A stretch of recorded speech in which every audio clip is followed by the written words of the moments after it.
Hello and welcome, ladies and gentlemen, to a new edition of the Daily Debate. In tonight's show, we're going to be tackling two topics, the first of which will be the housing unit, the social housing unit that was inaugurated by President Abdel Fattah al-Sisi yesterday in Mu'attam district under the title Asmarat. We're also going to be talking about the visit of the Hungarian Prime Minister to Egypt that began today. But before we start our two topics, let's welcome our distinguished guest, Engineer Samir, Riyadh, member of the Egyptian Federation for Industry and the Businessmen. We'd also like to welcome Dr. Sherif Khoreiby, economic expert and member of the Egyptian Council for Foreign Affairs. Gentlemen, thank you very much for joining us.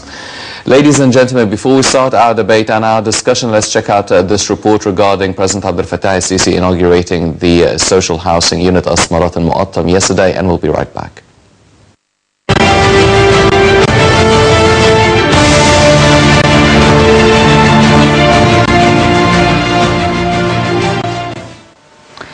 President Abdel Fattah al-Sisi inaugurated on Monday the first and the second stages of Asmarat project for social housing in Muqattam district in Cairo. The inauguration was attended by Prime Minister Sherif as well as a number of ministers and high-ranking officials.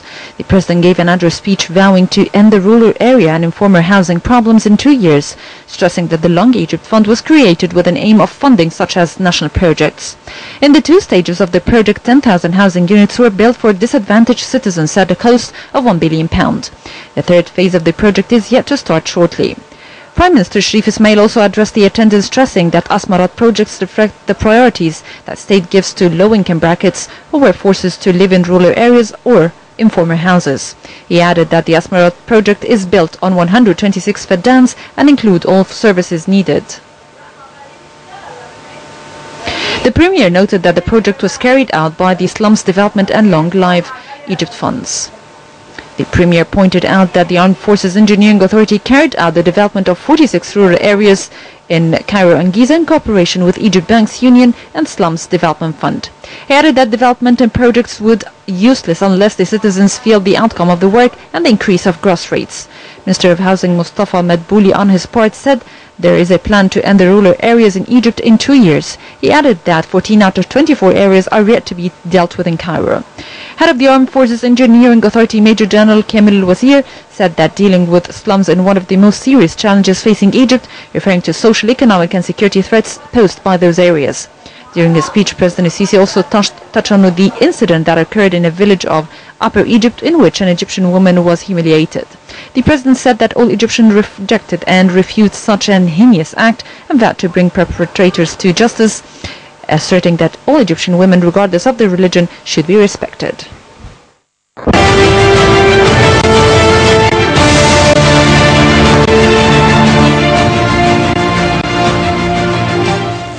Welcome back, ladies and gentlemen, and starting off our discussion right away. Engineer Riyadh, now, how do you view the significance of such a project? Social housing projects, always a good idea.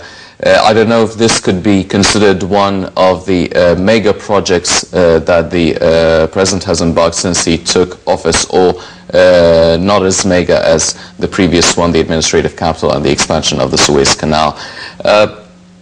Would you say that this would mark a real start to ending the rural areas here in Egypt? Would you say that this could be dealing with the infrastructure of the landscapes in Egypt? Definitely, it is a fantastic move, and I believe, this will help a lot in the social areas and to minimize the crimes, minimize a lot of things which, is going to be, very, very important to the Egyptian people, to eliminate such places, and this will help for security, help a lot for developing, and definitely I would like to see moving out of the, of the valley area because we are occupying only 5% or 6% of our land. Mm-hmm. I would like to see things is done 500 kilometers away from here, yes, and to develop it and so on, because we are definitely overpopulated in certain areas, although we have got plenty of land, And definitely we have to develop, the desert, and to go to the desert and to create small societies, 100,000 people, 50,000 people, to enable the law to take place, because I believe, the law in such big cities like Cairo is going to be difficult to apply laws. Yes, definitely. Dr. Khoreiby, now, dealing with such a mega project will not only affect the Egyptian citizens, especially the low-income brackets, but also it will affect the image of Egypt to the international community. What sort of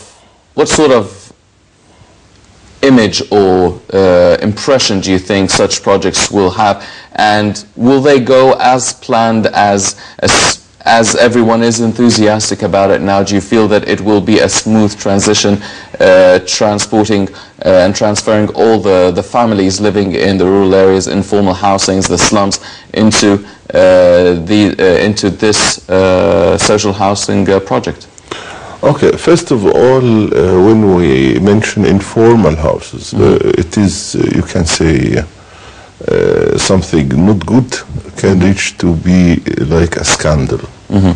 And for years and years, all of the formal Egyptian governments doesn't, look at this problem in such serious way. Our President Abdel Fattah al-Sisi, he looked at in very, very small period of time.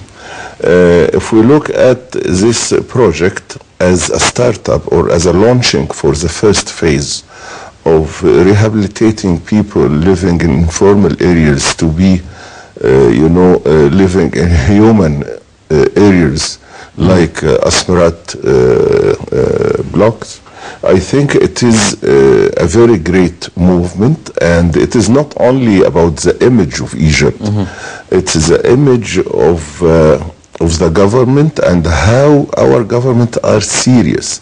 Because if we look at what is happening since President Sisi started his mission as our president, less than 2 years, and if we are talking about the mega projects or national projects, you can say that His Excellency is what he promised less than 2 years ago.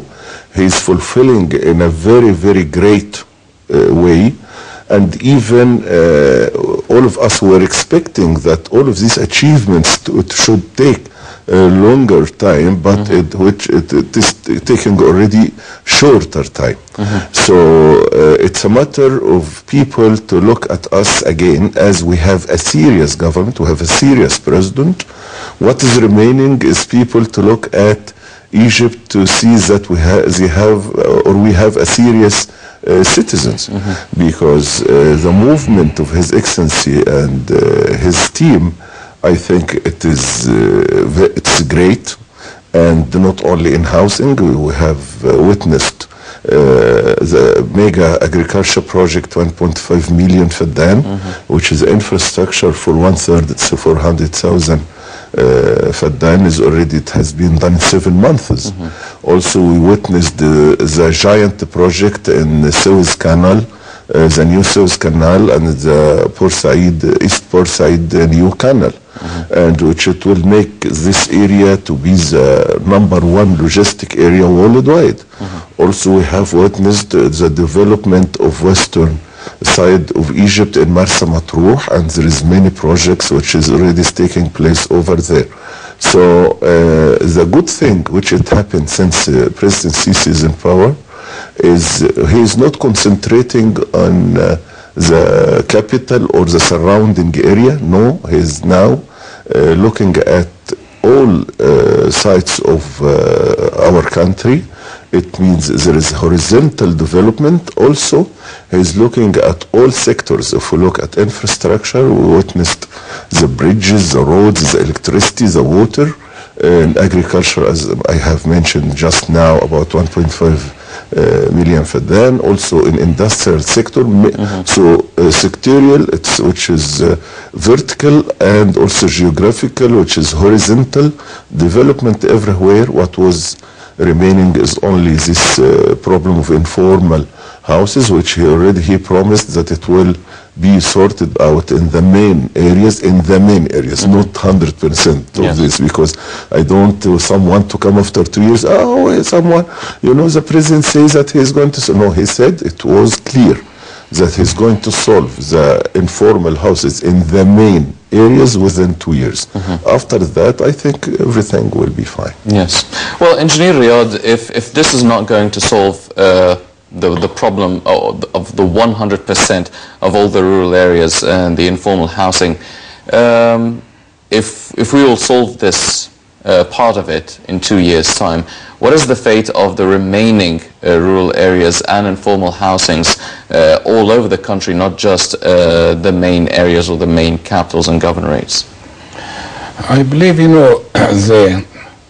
we are as 90 million people. We have to help. We have to think positive. We have to see that we have to develop our country together with the government and with our president. We cannot leave only the government to do everything. We have to help them.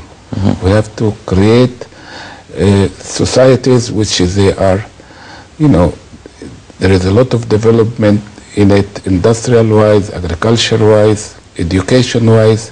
There is a lot of things to be done, because everything has been neglected for a long time. And it's about time that we together, hand in hand, to move forward and create strategy which we are implementing to enable us to raise our standard of living and to raise our ways of living, because I believe the Egyptian human being is one of the best in the world, the eldest culture and so on. And the Egyptian human being, once upon a time, he was, in a place which I would like to see him again in that place, Definitely.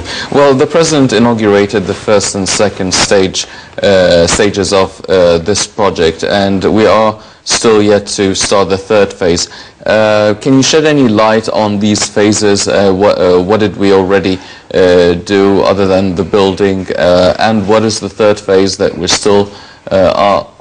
still yet to begin? I'll be honest with you. I would like to see that we conquer our desert and to move out of our traditional cities. And I want to minimize the number of people, because we are increasing, our population is increased by nearly 1.5 to 1.7 million people per year. And this amount of people, where they are going to live, what it is. We have to look at facts, and then those facts will give us the road how we move, because it is a long way to go, and we have to move where areas where we can develop it instead of the old areas. To develop old areas, I am not in favor very much. Yes. I want to go out of the valley. I want to go and see small cities, 50,000 people, 30,000 people, 100,000 people, but I don't want to see Cairo to 20 and 22 million people. Yes. I don't think that is a good thing. Yes. It's not a very good thing. Yes. Because I believe, let us talk about villages and towns, which, 10 or 20 years ago, what is the population of those towns and what are they now? And we say we cannot, build on agricultural land. But what these people are going to do if they double themselves in a short time? They are just, they get away with everything, because now they have to see their sons living somewhere and they want them to be next to them and so on. And that's why we are going to demolish our land. That's why we have to move out. Yes, definitely. Dr. Khoreiby, now we've pointed out earlier that this project can help a lot with the unemployment problem, a lot of the security issues as well. But do you feel that transferring all the population living in the rural areas and informal housing to Asmarat, the new social housing unit, do you think that would be an easy process? Because a lot of people would argue that no, they already are working in these areas. Their livelihood is actually in these areas, and it would be very far from where they work, from their bread and butter. And not everyone can guarantee actually finding their jobs in the new social housing unit. So how is the government going to tackle these problems? Or do you think that with such a project, it's a huge project, but it will have really big problems as well? I don't think so. It will not have any problem. First of all, the government, before thinking to shift these people to such a new way of housing, which is healthy, all what is needed from the services is already there, 100%.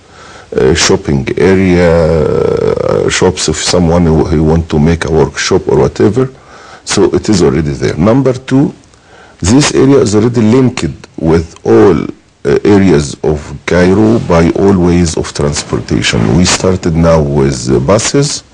I'm talking about public transportation, of course. And very soon is going to be joined by the underground, the fourth line. So I think before, because we have now, you can say, a smart regime. Because in the past, we were solving a problem and then creating another problem. Solving problem, creating another problem. But now we have what we are calling a sustainable solving for any problem. If you look at this Asmarat, of course, it is something like a revolution, because people which were used to live in informal houses, it's it is not house at all. It is not humanitarian housing at all. Now they have a very nice, healthy, with all services in the area, beautiful even design. I have witnessed that myself. And there is an area for all, there is like a big market which it has everything. And as I told you, it is linked with all areas of the Greater Cairo, which most of these people are working in already, with all ways of transportation. So for sure we are not going to face any problem. But when I mention what Mr. Riyadh just said now about that we should have a small communities, what he's thinking about, or what he's saying, it is in the first world, in the first class countries in the whole world, because you cannot find any cities in any place in the world, except of course like Mexico City or Tokyo or whatever. But I am with him, because up till now they have, we are living on 6% of the total area of our country. So, and I think also the government, the smart government, I'm calling it the smart regime, which started 2 years ago, they are also thinking in the same way. You can find, okay, the distance is not very far, because for sure, because you can, when we put the services for an area like New Cairo, this service is not only serving people that are living, because they are now more or less about from 150 to 200,000 people. So when we are talking about the new capital project, which is about 10 kilometers away of the New Cairo, so this new capital also should use the services which is already there. The service is something, and the residential area is something different. So I think, inshallah, within a couple of years, the situation of residential, or the problem of housing, I think is going to be sorted out for all categories of people. We are talking about very, very, very poor people, and also all other categories of the Egyptians. Yes. Well, do you think that this project could be the first of its kind in this era Egypt is living in? Do you think that there will be another series of other social housing projects around the country, or around other cities as well, maybe in Alexandria, maybe in Upper Egypt? Do you feel that this is the start of similar projects that will follow afterwards? It is a fact. It is a fact. If you look at the plan for solving these informal houses, it's already, because this problem, it is not only in Cairo. Okay, the majority of informal houses. You can say 80% is surrounding Cairo. Yes. But in the other areas, like all other governments, there is already, and this is, you know, there is already an integrated plan. When His Excellency mentioned that we need something like 14 billion Egyptian pound to finish another 106,000 unit for this type of houses, it is according to a plan which covered all of the areas in Egypt, not most, all of it. Yes. Engineer Riyadh, now funding such a project, this project was established at a cost of 1 billion Egyptian pounds through the money from the Long Live Egypt Fund, also the Slums Development Fund. Now, do you feel that we will soon be running out of money from these funds? Do you feel that still Egyptians are as enthusiastic as actually putting money in these funds as they were as soon as it was established? I said before, you know, this is a project for Egypt, for 90 million people. It's not the government alone. And don't forget, we have got Sinai Desert, which we want to develop it. And I would rather put the money on that development outside of our cities. And, you know, all of us, instead of building in the valley, let us build in the desert for security, for a million reasons. For, you know, if we want to industrialize a country, we have to take into consideration time. You know, all of us, we are suffering right now from going from one place to the other. It's about time that we have to stop building in the valley. Yes. We have to go out. We have to see that our life is measured by time. And time is crucial and important, not only money. Money is time. Time is money. And that's why industrial-wise, agriculture-wise, living-wise, it has to create, we have to create new areas in places like Sinai Desert, like outside of our cities. You know, we have to go and have a project. This is the kind of things which it has to be seen about it by experts, by people which they are, designing things, developing things. They have to put a nice plan. But I believe, you know, our government and our president is aware of everything, which we see it, that he is acting, you know, very quickly and very accurately. And I believe, you know, that he is a great guy, and we are very lucky to have him. Yes. Well, in terms of planning and development, we are moving bit by bit, actually at quite a fast pace towards the outskirts of Cairo, but however, it's not really targeting the low-income bracket citizen. Do you think that will change? I hope so. You know, I'll be honest, I'm not in favor of underground. I am not in favor of a lot of money which has been spent in these areas. I would like to take this money and develop it in the desert and so on, and minimizing the number of people in the cities. But we are insisting that we have to be, you know, to solve the problem of the valley. I believe the problem of the valley, it will cost us time and money, and still we are not going to reach what we should reach. That's why we have to go out. We have to use that money in a proper way. I'm sorry, I'm not in favor of underground, and I'm not in favor of putting high building and getting bumps from the outside of Egypt and so on. You know, we have to develop ours. We have to work, and education and work. Yes, that is the only way to stop importation too much and to develop things here. We have been importing a lot of things, and we didn't learn from our imported goods. The technology, we are importing technology. We have to use it. We have to see about it that we can imitate it and do it in a better way and in a lower price. We have got a lot of work to do. Yes. Well, Dr. Khoreiby, President Sisi actually promised that this project would be done by 2 years' time, and it will transfer and shift all the citizens living in these rural areas to the new Asmarat housing project. With the current economic situation that Egypt is going through, and all the changes and the developments, whether if it's domestically or politically, do you feel that this is a realistic target? Of course, it is realistic. And if when you just mentioned about the funding, You know, this Living Egypt Fund, I was talking with people in charge, I mean, responsible for the management of this fund, and they made a presentation for me. There is a great project, not only this one, but the problem that there is no, you know, focus in their activities and their projects. And I advised them to make something like a weekly program in TV, and also a website to be to show to the whole people that this is what we use your money for.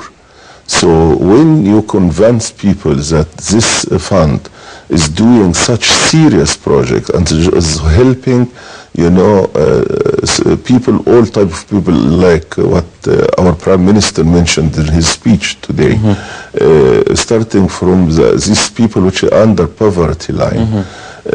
Everybody is going, you know, to make every day to say good morning Egypt and make this message or whatever. However, we should use part of this fund for making you know, some projects which can generate income and make profit, and from this profit we can use it for making such social projects. There is already, I know that in this Living Egypt funds are studying now several investment projects in different sectors, which it has two aspects. For example, they are looking now at the recycling of the municipality waste.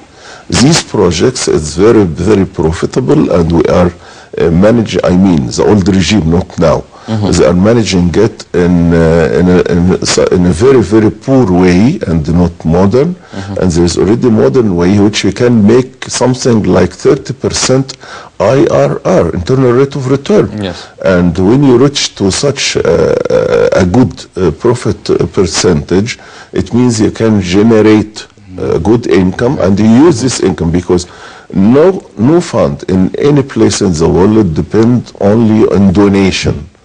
Except, of course, if we are talking about the religious, like zakah or whatever. But this one, even not everybody is committed to make it. So I believe that if we have something, I don't know how much we have in Living Egypt Fund, but we should use part of it to make, you know, an investment projects, good ones, very well studied, with great feasibility, to secure generating income, and we use this income to do whatever we want. It's better. It is better to do such way, and we can make all of our target projects in something like 10 years, instead of make a very small number of projects in 1 or 2 years, and then we don't have any money, any more money. Yes. Engineer Riyadh, so most of the people living in these rural areas, they're very used to living very tough lives, and they're used to really pay very little amounts for electricity, for water. Now, shifting to this housing unit with all the basic needs and commodities available, and a water system that works, electricity, natural gas, all of this. Do you feel that they could be facing a lot of problems in actually paying, for instance, the bills of actually living in these social housing projects?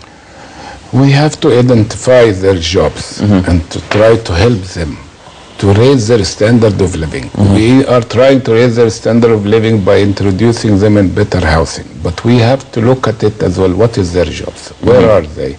How can we develop their skills? How could we make them, you know, work in a profitable way that they can cover their expenses? This should be done, because we don't have the statistic of these people. What is their jobs? What are they doing? What are, you know, where are they? Where is their work? Is it far away? Is it so? Can we develop them, at least their sons and daughters and their families? Let them, give them the opportunities that they can, the family can raise some funds to enable them to cover their expenses. All of this is needed. That's why we need statistics.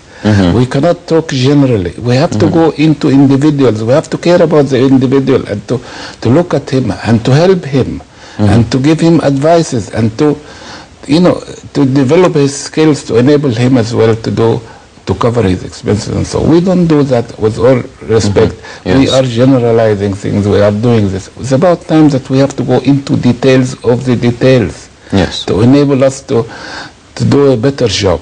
Yes, definitely. Well, ladies and gentlemen, there are a lot of developments taking place domestically, but also on the international and foreign affairs one. The Hungarian Prime Minister, accompanied by a high-ranking delegation, comes to Egypt to meet with the President Sisi and also the Prime Minister Sherif Ismail. Let's check out this report and we'll be right back.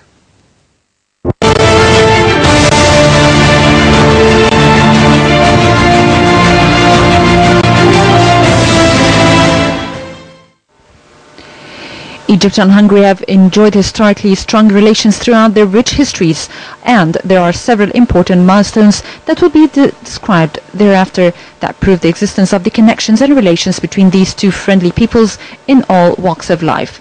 Last year, President Abdel Fattah al-Sisi made a visit to Budapest, held talks with Hungary Prime Minister, and a number of agreements in different fields that are related to railway transport, irrigation, tourism, counter-terrorism, and projects that would bring together Egypt, Hungary, and unspecified African countries. After the talks with President Sisi, the Orban said that a new chapter has opened in Hungarian-Egyptian relations, adding that the agreements that were signed would bring dynamism to the two countries' economic and political ties.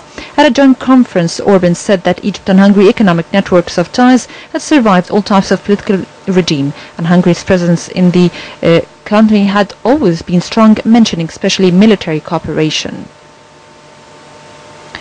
El-Sisi said that the Orban addressed Egypt's position on the fight against terrorism, on possibilities of conflict resolution in Libya and Syria-Iraq conflict. Before their meeting, Orban and El-Sisi signed a joint declaration and two other cooperation pacts that had been signed by the two countries beforehand.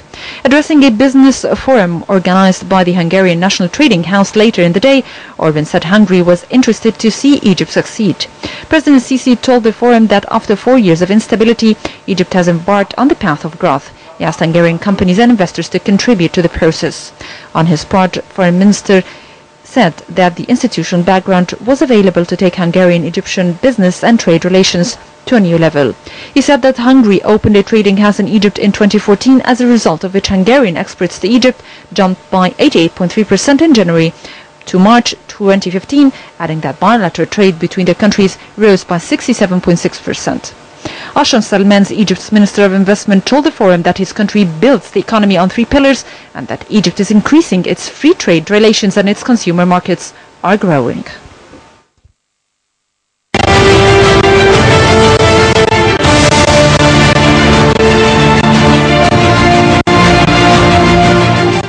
Welcome back, ladies and gentlemen, and joining us now right away over the phone is Engineer Hassan Shafai, head of the Egyptian-Romanian Business Council. Hello, Engineer Shafai, can you hear us? Yes, I can hear you. Thank you very much. Engineer Shafai, first of all, the visit of the Hungarian Prime Minister to Egypt, accompanied with a high-ranking delegation, can you point out the main purposes of this visit? Does it have a very specific goal to achieve, or are we actually building on the visit of President Sisi to Budapest that took place last year? No, I think, of course, you know, the visit last year from our president to Budapest is a consequences to this visit. But the delegation and the size of the delegations, when we're talking about a prime minister with 5 ministers, when we're talking about 67 businessmen representing a lot of varieties of businesses from Hungary, they are all coming to achieve something. We have a big conference tomorrow, actually, between the Egyptian Businessmen Associations and the Hungarian delegations, and there are going to be 15 agreements is going to be signed. So there are a lot of activity already in the process, in the pipeline. There are a lot of talks about different areas. I think the report saying the business trade between our two countries has jumped over 60% in last few months. This is all encouraging. I think we lately concentrate or focus about East Europe. We're doing very fine with most of the countries in East Europe. Hungary is one of them. Hungary is traditionally known by their cooperation with us in different industries, such as railways, such as aviation and airports, businesses, and a lot of other things actually. They are very well known in the heavy industry. So we can really use the investors from Hungary to Egypt by getting the know-how in some of the specific areas. I think we need some support in it. So when we really succeed to attract 67 businessmen, elite from this country, I think somebody done a good job, and all what we have to do now to continue doing the good job to really finalize the deal. So I think it looks very promising. I hope the end of the negotiations with these delegations will be very successful for both countries. Engineer Shafi, you've mentioned a lot of cooperation that would take place between Egypt and Hungary in the agricultural and irrigation sector, also transportation sector, also tourism as well. Can you tell us about any sort of imminent projects that we're actually going to witness in the very near future? Is there something that we could be looking forward to? I think what you're going to see very soon, a cooperation in the railway business in the whole area, between supplying some of the wagon, between some of the spare parts, between cooperating and establishing spare maintenance shops for these organizations. This organization is suffering very badly in Egypt in the last few years, and I think this will be one of the areas they can really be very successful. They have the know-how, and they've been helping us or cooperating with us before. I think this is one of the areas we will see a lot of cooperation. The second area, I think, is aviation and airports. You will see a lot of work between these two areas as well. I'm not going to talk about the military because I don't know a lot of details about it, but in industry there are quite a few, but I think we will start with the areas we already done some business with them in the last 50 years or so. Dr. Engineer Hassan Al-Shafai, head of the Egyptian-Romanian Business Council, thank you very much for joining us. Dr. Khoreiby, now, as Engineer Shafai actually mentioned, there seems to be a lot of energy and effort being exerted towards really strengthening the relationship between Egypt and a lot of the Eastern European countries. It seems that Eastern European countries are much more flexible or easier to actually strike agreements and get on the same wavelength and platform to actually achieve some development and progress. Is there a specific reason for that?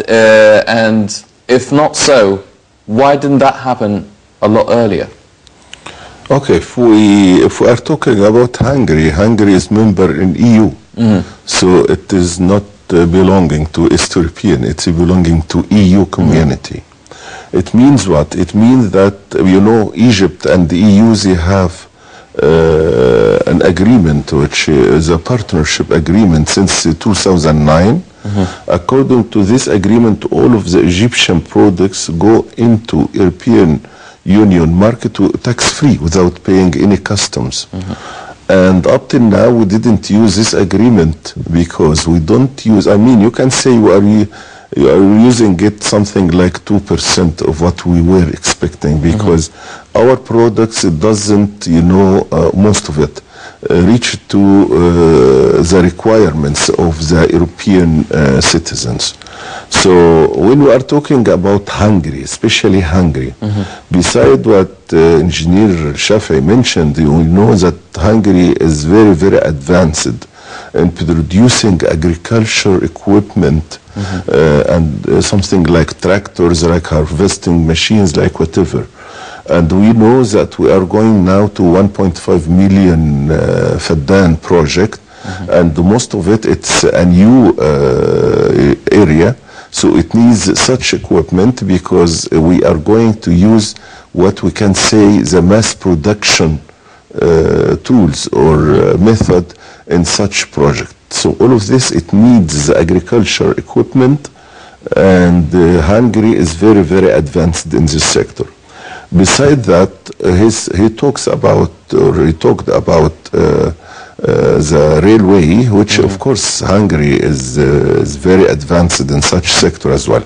But the problem here, and myself and Engineer Shafi, we are member in Egyptian Businessmen Association, and we have been, I myself, they sent me to participate in the conference of tomorrow.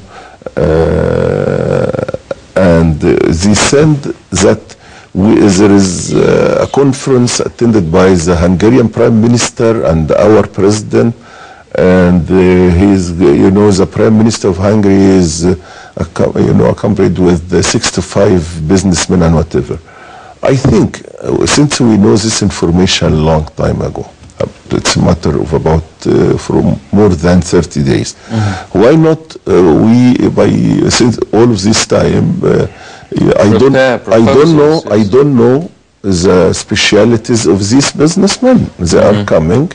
No homework it has been done, and always we are like this. Since the first international economic conference in Sharm el-Sheikh last year, always we are announcing just a few days before the event, and the event is coming, and we are making focus over the event, and after that there is no any follow-up mechanism for either for the result or what is next. Now he mentioned that our President, His Excellency, visited Hungary last year, and also he had a delegation with him from business community, and of course he had officials. Okay, what was the results? What were the results of this trip? And how we link these results with this visit? We don't have this one. Unfortunately, we don't have in any sector in Egypt. Okay, what we need to do for such, economic events, which we have mainly we have an economic problem that we should prepare it. We should make our homework. And as I mentioned before, even with you, many times, that we should have a follow-up mechanism for all events, and not only for us as professionals, but for everybody. Why not? To make, we have now internet. Everybody is using internet now for chatting, for Facebook, for whatever. Why not to have a website for the economic relation? We don't want to look at diplomacy or whatever. Economic relation between Egypt and Hungary. And we in this website we mention about the first visit, and this is the agreement, and then the second visit, and we should put something like a one-year plan for achieving what we used to agree on. In this way, only this way, it will make people, they will trust what we are doing. But everybody, what's everybody saying now? Saying, okay, every day from, between each conference, and last few days we had 4 conferences. 4 conferences, and this is number 5. So in 1 week we have 5 conferences. Okay, what is the end results for normal people, which, at the end they will ask all of us, we are going to be asked, because, they look at us that we are the professionals, we are understand. So without a follow-up mechanism for all of these events, we will reach nothing. We will do nothing, nobody will trust us, and this is going to be something, it will touch our national security. Yes. Well, Engineer Riyadh, as Dr. Khoreiby mentioned, obviously there's a lack of planning ahead of such meetings and visits, maybe a lack of following up the results after these visits, whether they're coming here to Egypt or we're going there. Not necessarily Hungary, but in general as well. Do you feel that lack of both these stages of the process, do you feel that this is really, it's not really about the private sector, it's not really about the foreign investor, and it's mainly all these visits are, we're talking about economic and trade agreements, government to government, and the rest is I don't know how to explain it, but just fulfilling the rest of the picture, unless something really happens, quite a big strike of luck between certain businessmen takes place, and that's where they take it from. Do you feel that these visits are mainly government to government businesses, or do you feel that the private sector could also benefit from it, even though there is a lack of planning and following up? I believe, let us now stop over that there are 65 businessmen. Who are they? In which sector? What are they? What is their job there? What kind of business they are running? How big is this business? What is their importation and exportation? What can be done with Egypt? Why they are here? What is the purpose of their coming here? With whom are they going to meet? Maybe there is too many people which they can approach them and can do a good job with them, even not on that visit. They can go there. Why don't we identify who are they and what are they? This is very important. If it is now they are signing agreement and so on, this is very nice. But what about, if we are talking now about private sector and we want to develop things, and these people, they are in certain sectors where maybe there is trade between us and them, we can export to them, we can, this all of needs information, and this information, lack of information, they should even published, even in our newspaper, who are they? Yes. And what is their email addresses, and what is there, and what they are doing, and how big is their business, and what, all of these things is needed, because it's not restricted to certain people. It is not a monopoly. Yes.